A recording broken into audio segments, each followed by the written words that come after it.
E aí, pessoal, prontos para mais uma análise? Hoje a gente vai mergulhar de cabeça num dos maiores e honestamente mais geniais mistérios teológicos já registrados. O texto está lá em Marcos capítulo 12. Para você entender o clima, a gente está exatamente na última semana antes da cruz. A tensão está no teto, os ânimos estão super acirrados e é bem nesse cenário de panela de pressão que acontece uma virada histórica. Não é só uma daquelas disputas religiosas chatas, sabe? É uma revelação que simplesmente vira do avesso tudo que aquele povo achava que sabia sobre a figura mais aguardada da história deles. A grande questão, que aliás não calava na boca de ninguém, era exatamente essa. Quem realmente é o Messias? Essa não era só uma perguntinha teórica para o pessoal do primeiro século. A resposta mudava absolutamente tudo. Ela definia de que lado você estava, quais eram as suas esperanças para o futuro e até o destino da nação inteira. E o mais fascinante aqui é como Jesus responde a isso. Ele não chega dando uma carteirada ou fazendo afirmações óbvias. Ele usa um raciocínio lógico tão implacável, mas tão implacável, que as antigas certezas simplesmente desmoronam. O que nos leva à nossa primeira parte, a virada no tempo. Olha só a situação. Até esse exato momento, Jesus estava literalmente sob ataque cruzado. Os líderes religiosos não davam trégua, jogando armadilha atrás de armadilha, num verdadeiro interrogatório hostil para ver se ele escorregava em alguma palavra. Mas aí, acontece o que a gente pode chamar de uma brilhante inversão socrática. Bum! A narrativa dá um cavalo de pau. Aquele que estava sendo interrogado, do nada, toma as rédeas da situação. Em vez de ficar na defensiva, Jesus olha para os caras, assume o controle e faz ele mesmo a pergunta. Ele transforma um ataque covarde numa verdadeira aula magna sobre a própria identidade. E é aqui que a gente entra na nossa sessão 2, a pergunta de Jesus. E a pergunta não foi solta ao vento não, tá? Foi um golpe cirúrgico. Jesus mira nos maiores especialistas da lei daquela época e solta essa. Como dizem os escribas que o Cristo é filho de Davi? Pensa bem, usar a expressão filho de Davi não era pouca coisa. Era um título que todo mundo esperava ansiosamente, um link direto lá com as promessas antigas de 2 Samuel, de que um descendente sentaria no trono para sempre. A teologia dos escribas, na teoria, estava corretíssima. O problema é que a visão deles parava por aí. Porque, vamos ser sinceros, o problema não era o título. O problema era a limitação absurda que eles colocaram no título. O pessoal da época estava esperando um herói de filme de ação. A expectativa era que o Messias seria um rei guerreiro, um cara que ia liderar uma revolta, esmagar o Império Romano e libertar a nação na força da espada. A falha trágica deles não foi chamar o Messias de filho de Davi, foi a teimosia de achar que ele seria só isso, um revolucionário humano, um político e nada mais. E é para quebrar essa visão que a gente chega na seção 3, o enigma de Davi. Para desmontar de vez essa expectativa puramente terrena, Jesus sabe que um argumentozinho qualquer não ia colar. Ele vai direto na fonte que aqueles líderes mais respeitavam. Ele cita o Salmo 110, que eles mesmos concordavam que falava do Messias. E a frase é simplesmente um nocaute teológico. Disse o Senhor ao meu Senhor. Imagina a cena.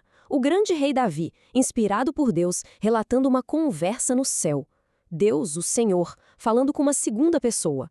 E Davi chama essa segunda pessoa de meu Senhor. Vamos quebrar a cabeça um pouquinho aqui com essa lógica porque ela é fantástica. Se o Messias fosse só o tataraneto de Davi, um mero descendente biológico, não faria o menor sentido, zero sentido. Naquela cultura, o patriarca da família chamá-lo de meu Senhor.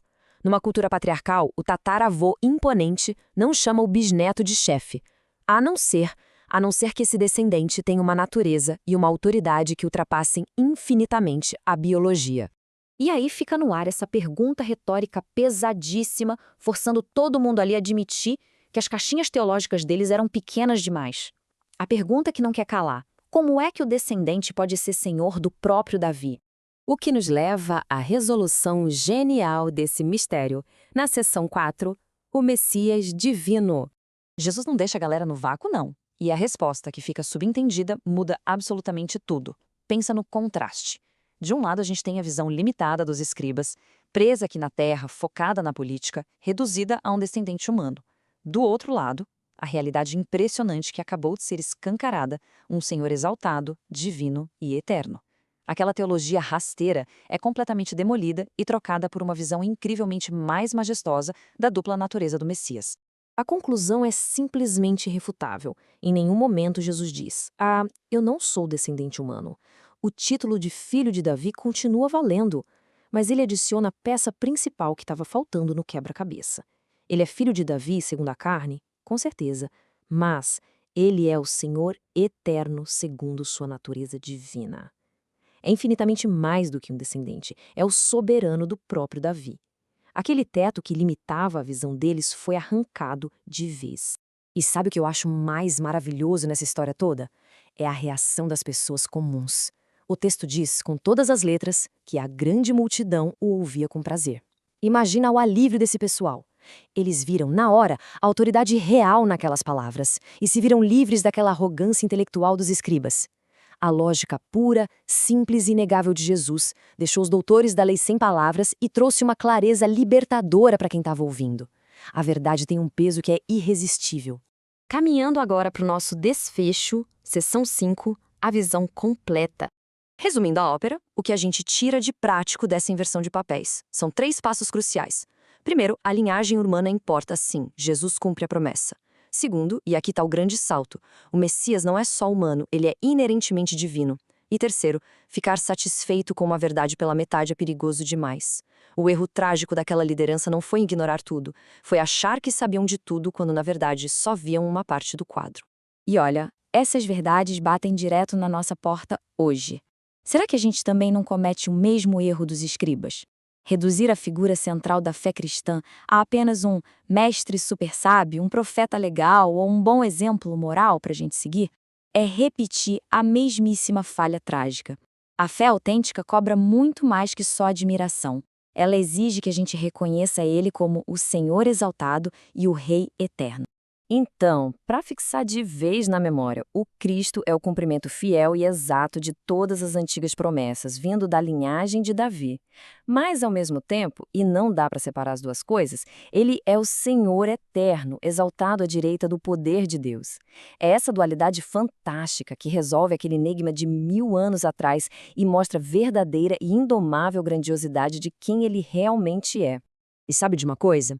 Essa revelação monumental preparou o terreno para uma tempestade que estava prestes a cair. Logo depois de deixar claríssimo quem ele é e dispor a cegueira daquela elite, Jesus vai dar um dos alertas mais severos já registrados. Aqueles caras que adoravam desfilar com roupas longas, cobrando respeito e fingindo piedade por puro status, vão ouvir uma denúncia avassaladora.